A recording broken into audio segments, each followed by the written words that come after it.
Food prices are expected to rise in 2026. That's according to Canada's food price report.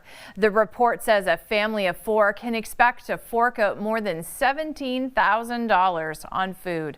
This year's version of the annual report, produced by Dalhousie University in cooperation with other universities across the country.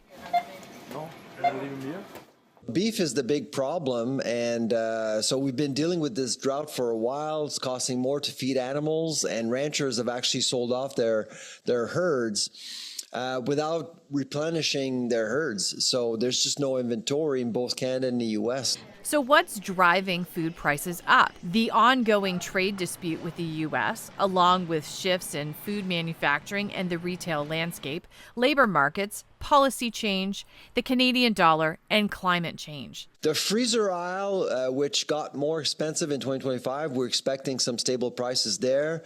Dairy and bakery. Also, we're not expecting prices to explode in both categories as well. But for everything else, including restaurants, by the way, we're expecting higher prices. Locally, many are turning to the food bank for assistance on a weekly basis.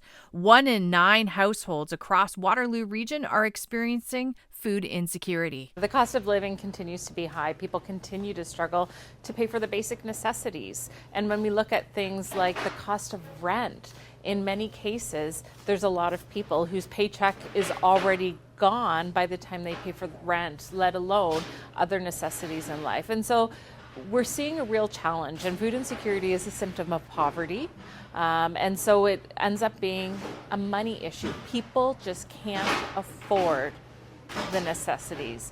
And what it's leading to is food banks are becoming a reliance in many people's lives. We're not a one-time short-term measure anymore. In Waterloo Region, we had 73,000 individuals last year visit a food program right here in Waterloo Region, more than 622,000 times. That's a record-breaking number for us. But as I said, it's telling us that people are having to rely on food banks, not a short-term measure. But no, even though food insecurity is more prevalent at this time of year, food insecurity does happen 365 days a year.